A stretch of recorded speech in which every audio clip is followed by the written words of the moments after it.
When you go to a tech giant first, you learn what the best practices are, you learn what the processes are. If I would have gone into a startup world earlier, I would have hustled and struggled a lot more. Then, once I would have transitioned into a big company, my life would have been much, much easier. Somebody who is trying to get into product or program manager kind of space now, what advice would you give to them? You need to have a knack for understanding what the customer's requirement is. How do I deliver something to the customer that the customer does not know themselves that they need it? So you need to understand that aspect of product management when you connect with someone at any level, right? Professional or personal, it goes a long way.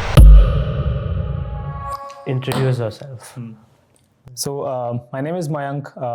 I live and work in the Silicon Valley right now. I'm 30 years old and I originally belong from India.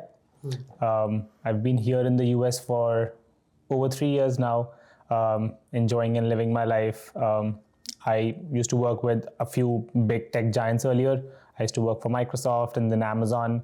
And then eventually I left those companies to explore something in the startup world. So now I'm working with a sports betting startup. We're called Fanatics. We're into sports betting and gaming, and I lead their casino division, which is basically online casino games.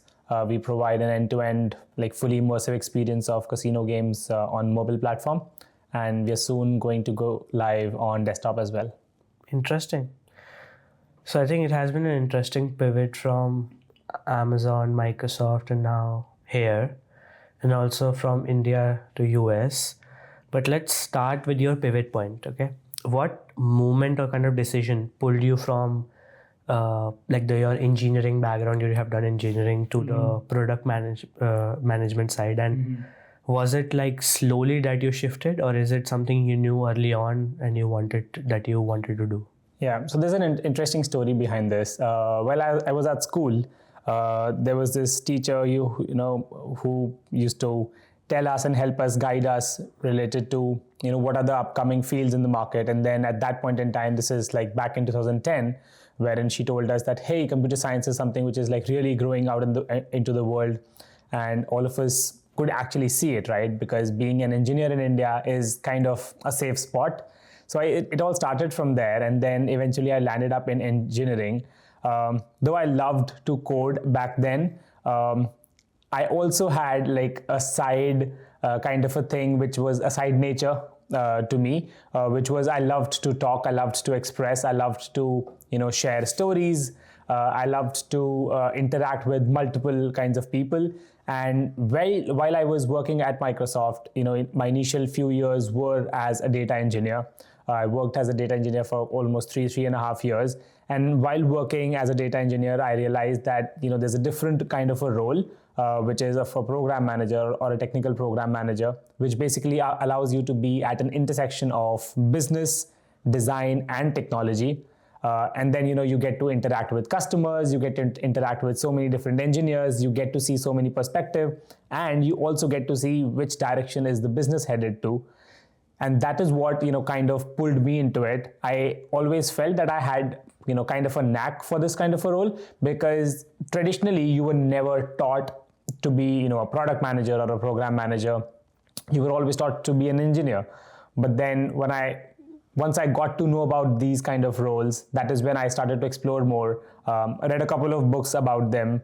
One book which I would highly recommend anyone who's really wanting to get into the product manager space is Decode and Conquer. It's an amazing book, available online in the PDF form. So go ahead, check it out.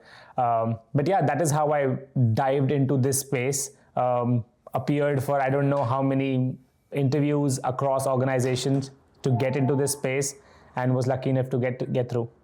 Interesting. And what do you think that has been the difference between working for big tech giants, and compared to where you are at now?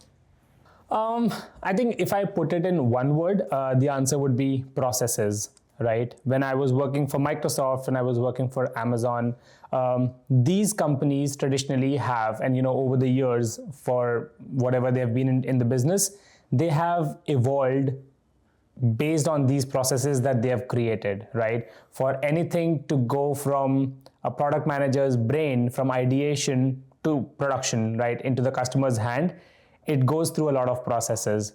Versus in a startup environment like where I'm working right now, things go very, very fast. We often joke about it that, 1 day at Fanatics is like 1 month, 6 months at anywhere else or anywhere in a big tech giant company, right? So I think that's the basic difference that I can figure out between a huge tech giant like Microsoft, Amazon, or any other, big fat companies versus a startup environment. At the core, it all remains same. The engineering principles remain the same. The design principles, they remain the same. The mindset and the processes is what differs when you go from small little companies to big giants. Very interesting. But then do you think that there is a benefit of going to like big tech giants and learning how their processes are? Because you've worked with Microsoft and you've worked with Amazon. Was it like, it's really like owning things or like products at their scale? And is there any lessons you learned when kind of millions of devices depend on your delivery?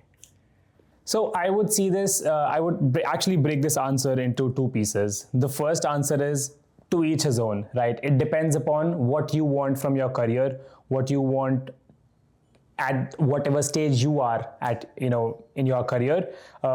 You could be a new grad, really just starting out, and you would want to go direct to tech giants and then learn directly, from the best minds in the business. Or you could be a new grad, wanting to learn more, or I should say, wanting to learn practical knowledge, experiential learning, right? In a startup environment wherein you do have a role, but the roles are very, very fuzzy, right? There's always intersection between different kinds of roles. For example, a TPM at a tech giant might only be working across cross-functional teams and then trying to get different things aligned, resolving roadblocks and stuff like that. Versus in a startup like an environment, right? An SEM or TPM would typically have a lot of intersection with an SEM, which is a software engineering manager, with a product manager, with the program manager, right? With the operations guys. So it's a fuzzy kind of a role, and that is what you have to decide. What environment do you want to bloom in? Like, do you want to start from tech giants and then move into a startup world, or start from a startup world, then move to a tech giants, or stay wherever you are, right? It all depends upon what you would like. Personally, I think it has helped me a lot because when you go to a tech giant first, you learn what the best practices are, you learn what the processes are, and then when you go from there to a startup world, when you try to apply those processes there, it helps others around you to learn and grow faster as well, right? On the other side, if I think, if I would have gone into a startup world earlier, I think I would have hustled and struggled a lot more. And then once I would have transitioned into a big company, right, my life would have been much, much easier. But again, it all depends on what you want and what stage of your career are you at. Interesting. So what I understood from this is that big tech giants go deeper into the T as compared to startups where there can be intersection, or you get more chance to explore other correlated departments as well. If you're talking about the roles, then yes, right? But technology-wise, I think it's the other way around. Big techs would go, they have a lot more product offerings, so they would go horizontal versus a small little tech company, which is like focused to solve a small little problem for the world. They would go deep into that. Yeah, I was talking about the role because I feel, especially with the people, whenever now startups are hiring, they want to hire somebody who can wear multiple hats as compared to someone who is too deep in a specific role, unless you are very senior in the position. Absolutely, yeah. Very interesting. Okay, so at Amazon, you also moved a lot of teams from logistical systems to consumer hardware. What's harder, like building for like internal operations or like B2C public facing products, devices? Again, a very, very interesting question. It all depends on, what is the problem that you're solving, right? If you're solving an internal problem and then you see the after effects of that problem, you also get to know, okay, how solving this internal problem for my company would help the customer at large. For example, at Amazon, my initial role was I was working into logistics, wherein we were working on some internal tools that Amazon uses to audit invoices, right? Now, the larger picture is, while we were solving problems for some engineering team, that engineering team is in turn using that tool and solving problems for millions of customers who use Amazon, right? So it's about the impact that your product is creating. I think that really fuels back into a role that I am working in. On the other hand, when I was working at the Eero, right, which is a router device, that device is directly being used by millions of customers, right? Now, the impact of anything going wrong into that product is much, much higher, because once you lose the customer's trust, it's really, really hard to gain it back, right? So the stakes are pretty high when you're working directly on a consumer-facing product, versus when you're working on an internal product. If there's a bug, the internal team might just report it back to you. You will have a couple of days to fix it. You can roll it out back into production, and they're happy with it, because like you're their only go-to person. But in a consumer-facing world, you're not their only option. There are tens of millions of options out there that the customers could go to. If your product is not working for them, they'll just switch, right? And they might never come back. So the stakes are really high in a customer-facing world, and hence I would say that probably that is a little more challenging as compared to working on an internal product.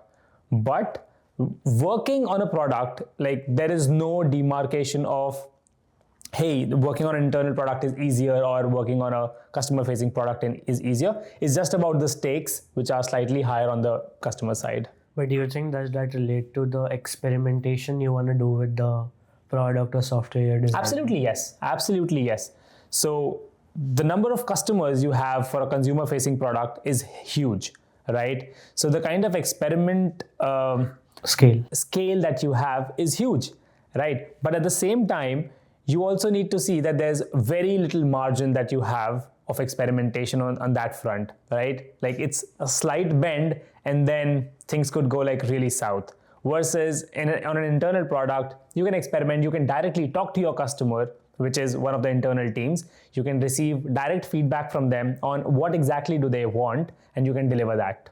But on a customer front, there are so many customers, so many views, so you need to deliver what's best, what works the best for your customer. Fully agreed, and I think that is where the difference comes for building internal and products as compared to B2. Yeah. Public-facing products. So at Fanatics, like, you lead the casino application program, and so what does ownership looks like in a domain like betting, and where, like, kind of, this is a very interesting space where kind of tech meets entertainments and regulation. How do you kind of balance out speed to kind of build this, because it's a startup at the end, and also the compliance and regulations from everybody else? So again, there are two aspects to this. One, and I'll quote my director, who often used to say this, that, hey, hold on, we are not solving cancer, right? Which means that we're not working on something without which the world will not exist, right? The world will still continue to exist, even if entertainment or this form of entertainment cease to exist. The world will still exist, right? But at the same time, the problem that we have picked up for ourselves in this entertainment industry is to disrupt whatever is currently going on, right? We need to put out better options for our customers, because our customers deserve better. We need to put out something that they are actually looking out for, right? So in that case, since we are going ahead for disruption, we need to move at a faster pace. So there's a very fine balance that we need to strike about how we are triaging problems. When we deliver to the customers, if we get some problems back from them, how are we addressing them? Is the customer satisfied or not? And especially in an entertainment-based industry and a casino-based business, the trust of the customer is hugely important, because you're directly dealing with their money. And that is where compliance comes into the picture. So in an industry like this, how things work is, you first build a product, you submit the product to a compliance or a regulator, which is like a government body, right? You get an approval from them, and that is when you can launch in production, or you can, roll out your product to the customers. So you cannot skip this second part, which is like really, really important, right? So whenever we create timelines, or whenever we work on, hey, when do we want to ship this product, we always need to account for this compliance time, which could be anywhere from 2 weeks to 6 weeks to 8 weeks. So we need to keep that margin in front of us, and we need to adjust our engineering based on that. So if we get a product ready today, we need to submit it to the state regulators, and it takes time for them to go through it, understand it, certify it, and only then we can proceed, right? So that's how we need to balance the compliance part of it to gain the customer's trust with engineering, because the customers at the end of the day are putting in their money into the wallet, right? So we need to ensure that they know whatever they're putting their money into is safe. We need to give them options like easy withdrawals, anytime withdrawals, which helps them, or which helps us establish trust with them. Interesting. And how predictive is this compliance timeline, or is it not at all? Or does that depend on the country? No, so it depends on the country, of course, but it is also somewhat determinable, because when you work with these state regulators again and again, you build a relationship with them, right? For example, in one of the projects that I was leading last summer, we knew that compliance would take close to 6 weeks, but we had a V team ready on our side who was working in tandem, in partnership with this compliance body, and we got that timeline down to 3 weeks, which met our needs, right? But again, I don't know if these regulators would work with everybody in the industry like that, right? We had people on our end who were like smart people who had built these relationships with these compliance bodies over years, and we leveraged those relationships to get our thing done faster. So it is somewhat determinable. If you ask the state regulators directly, they would just say 6 to 8 weeks. But then if you want something quicker, you need to work with them. You need to work out a way with them so that it meets your needs. Interesting. Feels like, especially in this betting industry, relationship is very important, especially when any industry where compliance has a big role to play. Yeah. Relationships are very important. It is very weird to see, because even in North America, we coming from India, we think that getting something done, we need to have those connections. But here it's the same thing. Instead of just money, you just have good relationships. Yeah, I mean, see, relationships are important everywhere, right? Whether it is your interpersonal relationship with someone you work with, you live with, or your friend, or someone you meet at the gym, right? You really need to have those relationships with them, not just because, you can use those relationships to get something done in future, but in general as well, right? When you have a bond with someone, when you connect with someone at any level, right? Professional or personal, it goes a long way, right? It helps you either build your product, it helps you build your brand, or it helps you build your personality, right? So I think personal, like relationship building is a very, very key part of general human beings' existence. No, fully agreed. And I think that definitely plays a bigger role in a career as well, because if you have good relationship with your manager, they can help you to be more successful in the path that you're taking, and similarly in other aspects of life, right? Yeah, they'll pull you into better projects. They'll pull you into the important meetings that are there, right? And once you get to be a part of those meetings, you get to be a part of those key decisions, you'll always be on the right track wherever you want to go. Yeah, and also you see a bigger picture, right? You Exactly. don't live in a silo of where the team you're working on. Exactly. Very interesting. Okay, so across all the roles that you have done, you have driven a lot of cross-functional collaboration. That's a big part of your job. Mm-hmm. What's your playbook when you kind of engineering, product design, business goals have to kind of start pulling in together from all the different directions? So I basically, based on the limited experience that I have been in this industry, it is always like business needs first, followed by what product thinks, followed by what engineering can deliver in that time frame. But then again, the latter two, these two always need to work in tandem, because product cannot have unrealistic expectations which could be, overshooting of engineering bandwidth, right? So if there are conflicting priorities between product, engineering, and business, it's always business needs. And that is where, your risk analysis, your data comes into the picture, wherein you see, okay, these are the 5 features that business wants us to work on, right? Let's see what's the impact that each of these features is going to have in the production environment on our customers, right? What is the value that each of these features is going to drive? Is it value in terms of revenue? Is it value in terms of engagement? Is it value in terms of customer trust? Is it value in terms of the share that we hold in the market, right? And then we prioritize what's going to work the best for us at the stage we are at, and then accordingly work with product to prioritize those features over others. For instance, it happened very recently with us. Once we started to launch into various US states, we encountered a couple of stability issues, right? Now, while product really wanted to focus on getting new features out, business needs were, hey, we might lose our customers' trust if we do not focus on stability right now, right? So we need to prioritize that, okay, in the upcoming milestone, we need to have 40% of our resources allocated only and only towards stability. And then the 60% or the rest of the 60% we can divide it into operational work and new feature building, right? So that's how we got to prioritize, put the business needs first. And I think that should be the goal of all teams across the organization, be it product, ops, engineering, any team, right?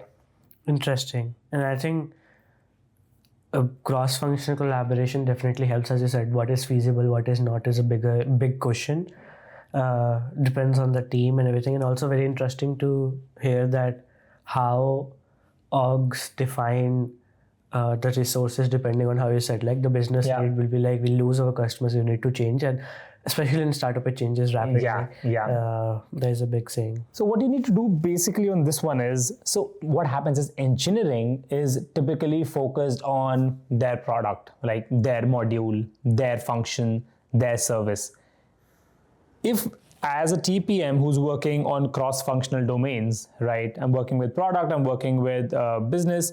If I can show a bigger picture to engineering and tell them to product and tell them that, hey, the business needs are aligning on this angle, so we need to move in this direction. I think that helps drive coherence across all of these teams. And that's what, TPMs are there for. Yeah, makes total sense. Awesome. So as someone who has kind of both the technical background, you also have done kind of MBA in analytics, how do you think that data plays a role in making product decision? And what data kind of matters? Because I don't think everything matters. Most of the things matters. Yeah. So what data matters and what often gets over prioritized? So data in itself is nothing, right? You need to infer, you need to get that information from data to make it meaningful data, right? Now, meaningful data is something which is always subjective and it will always be relevant to every business in its own way, right? So what we do typically is basically have what is the impact that any feature, any product that we're going to launch in the market is going to have on our customer base, right? What is our confidence of delivering it? What is the risk that we are taking? What is the impact that it will have on our customers? What is the impact that it will have on our, revenue? What is the impact that it will have on our positioning as a brand in the market? So we keep these data points in front of us and then analyze, okay, this is the way to go, or hold on, we need to pivot, right? So that is the key to make data meaningful and then to make it work for you, rather than, as you said, there's ton of data available out there. It's literally information overload right now, right? With all of these apps coming out, you just put in anything and then you'll get data on anything in the world that you want. But is that data relevant to you? We don't know that, right? So we basically need to see what is the important data that we need to have for our particular business, How does it work for us? Does it work for us? And if it does, then how can we use it to our advantage? Interesting. Is there kind of a product or feature where you felt that data was not prioritized and it still went really, really well? I mean, I don't really think so, because I think whenever we bring into picture any product, any new product, right, there is always a business justification for that. Sure. And that business justification will always have some data related to it, right? It might not be in terms of magnitude that getting this feature out, getting this product out, our revenue is going to go 10x. It might not be that, but it could be on the lines of getting this product out will help us increase our customer ratings, will help us increase our NPS, which is our net promoter score, right? So it could not always be objective in terms of numbers, but something very, very subjective. But again, that is data, right? For example, Microsoft used to have this unsolicited feedback form that we used to circulate right at the bottom of every website. And I always had this question. The question on the form said, how likely are you to recommend this product, whichever product it was, to a friend? And I was like, who's referring their friends for Microsoft products, right? Like, is that a relevant data for us to collect? But when talking to business, we got to know that no, it is important, because when, let us say, IT admins may meet, right, they discuss these products.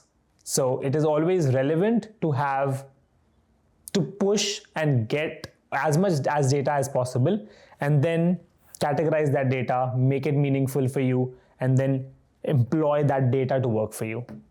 Very interesting. Okay. So next is when you're kind of managing a lot of these complex products or programs or problems, how do you kind of keep your team aligned and motivated, especially when things kind of get really messy mid-flight? I think it's, again, I have not really been in that position very, very often wherein I have to like literally push a team to say, hey, let's go get this, right? It's generally, if something is on fire, we know who are the right leaders to pull into the call, who can make the right decisions for us, right? And then those leaders can go and, talk to their teams, pull in the right people, pull in the right, if we need a principal level engineer or if we need a staff level engineer, put in the right people who know enough about the product and can help us solve that problem. For instance, very recently, we ran into a couple of P1 issues, priority 1 issues in the production environment, right? And the question was, how do we get out from here? Because it was something related to regulatory states, which, again, I cannot go into very specifics, but it was something related to compliance, right? So how do we get out of this? We know, okay, there are these 4 or 5 people in the team who have been working on this project or who know the depths and the details of this project. So we need to pull those leaders in, right? And who will help us navigate through the problems, right? And then, of course, throughout this process, as a TPM, my role is to be this resolver of chaos, right? So there's so much chaos out there. As a TPM, my job is to get the entire job done. Now, whatever it takes, there's nothing that you can say, hey, this is not my job. As a TPM, you just cannot say that. You are the manager of the technical program. You have to manage it, no matter how you do it, right? So sometimes you need to talk to people personally. As I said, you need to have that interpersonal relationship. Sometimes you need to fetch in the right people from across domains. Sometimes you need to put in your best, put in your knowledge to use so that you can get the resolution out in the best possible manner. Interesting. So what I understood is first kind of take a step back to see which people to kind of bring in, or do you even want to bring in people? Yes. Second is to kind of also have good relationship, because that really helps with everyone within your team and outside your team if you want to pull some people in, right? So that is very interesting, because I think especially with whenever it's a complex scenario, you need to make sure that you ask for help, from the right people who have more experience and who can help you or guide you through that path to kind of get to not a messy place. That is very interesting. Okay. So what's a challenge from your time at Microsoft or Amazon that didn't just test your execution but your leadership style? Again, very, very interesting. And I have loads and loads of stories on this, because the point wherein I entered this role, right, I was not very experienced in the industry, right? I was just 3 years into the tech industry, and I entered a role which required me to kind of lead a team. Now, people were not reporting into me at Microsoft. Later on at Amazon they were, but people were not reporting into me. So I did not have direct authority over them, but their work I had authority over, right? So I think that is a challenge that I particularly faced, wherein, a lot of the skills that I learned during my MBA phase helped me on how to develop those interpersonal relationships, how to get work done from someone, right? How to incentivize people, not just by giving them raises, but how do I incentivize them? How do I put them on the right track? I've also faced scenarios like, wherein I was leading a team of people. I was actually managing them, like I was their boss, and a few of them were like 10 years elder to me. So it's really tough to fight your battles through those, ego tussles and then get the job done. You need to ensure that you instill faith in them and have confidence, and they should have confidence in you that, okay, my manager knows, he might be younger to me, but he knows about the subject that he's talking about, and that if in case we fall through any of the cracks, this guy is gonna pull us out, right? So those are some like early on challenges that I faced in my very, very early career, like on a personal note or in the leadership style and I think that also helps you to build your own leadership style. When you work with leaders in these big companies, you see that they come from a plethora of experience, and then you can bank upon that experience, you can learn that experience, and then you know what to do and what not to do as well. What would you say is your leadership style now? I think it is a very empathetic leadership style, I would say, wherein I understand where a young person or anyone who's working with me is coming from. I would definitely hear them out fully, even if they want to rant about something, or they want to there's a problem that they're facing at work, or even personally, right? I would love to hear about it, not directly jump into solutions, but work with them to see, okay, where things started to fall apart and how can we get those puzzles, like those pieces of the puzzle back, right? Understand from them what is the exact issue that they're facing in work or in their personal on their personal front. So I think empathy is one key word that I would say is my personal leadership style right now. Interesting. No, makes sense totally. So next one is that you have led teams, or you have worked globally across with different teams from US, Canada, India, Australia. What's something surprising you have learned about cross-cultural team dynamics in tech? So see, when you're working on a project or when you're working on a product, there's really not a lot of your cultural differences that come into play, right? Because at that point in time, all of you are working for a common goal, which is for the betterment of the company, for the betterment of the organization, for the betterment of the product, right? So when I was in India, I was working with folks who were from the US, or folks who were from the European Union, or folks from Australia. This was never a question of, hey, you're working from India, so blah, blah, blah. Or, hey, you're working from Australia, so blah, blah, blah. That was never the deal. The deal was always, hey, let's learn how we can collaborate together. Those guys were also respectful of our time zone. We were respectful of theirs. So it was always like how we can collaborate, and then how we can help each other grow, how we can contribute to the project, irrespective of our timelines, irrespective of our, time zone differences, irrespective of our cultures. I think on the project side, on the technical side, I have never felt any of those differences. On the cultural side, like on the personal relationship side, probably yes, right? India has a culture of hustle. India has a culture of like really working hard, working late hours.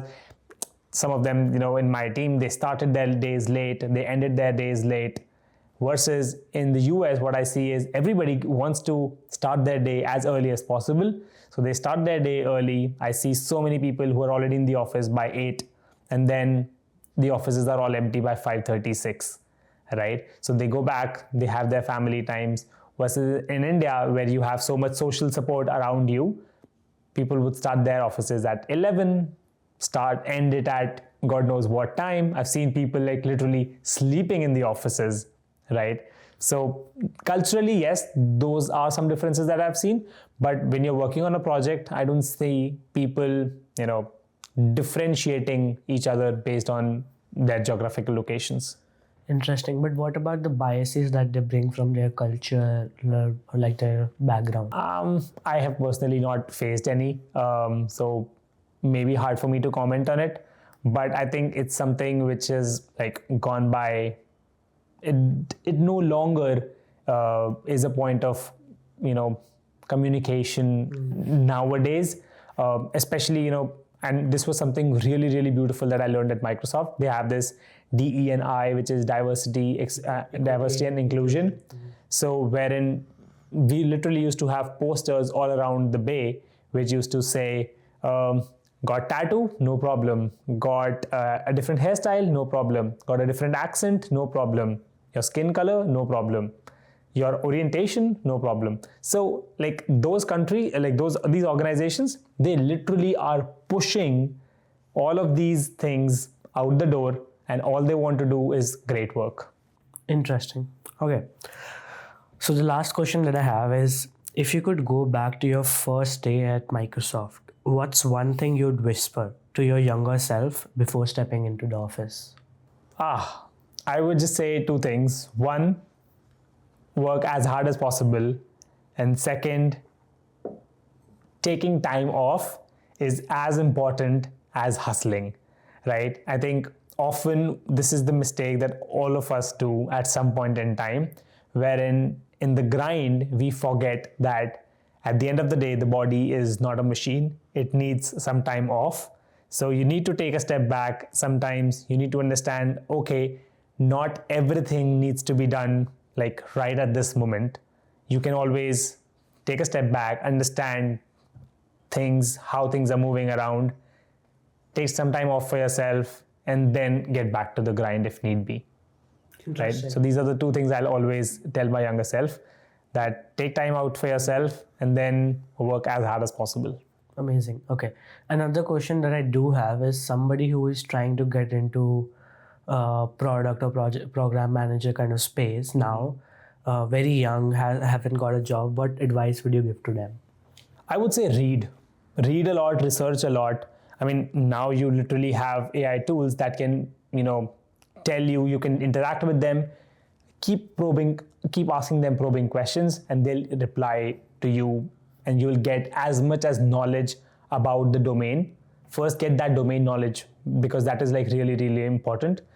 As I mentioned, there's this book called Decode and Conquer. Definitely go through that book. It will help you understand what the entire role is about. What is the expectations of a product manager? What is the expectations of a technical program manager? And then there's another book called Cracking the PM Interview.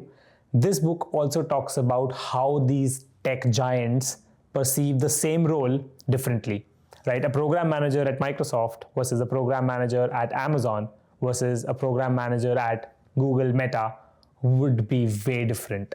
So that book actually literally has a chapter which talks about what is a program manager in each of these company, and then how do they perceive it. And then you can actually figure out, okay, this is the kind of a role which I think I will be good at, and then dive deeper into it, go deeper into it. For example, if you want to start as a new product manager, pick up a website, pick up a mobile application, and then study that application. Why is the hamburger menu always on the left, right? Why is there a drop down on the right, right? What is the most accessible area of a phone screen, right? If you look at a phone screen, the right bottom, there's a curve, which is where your fingers would go maximum.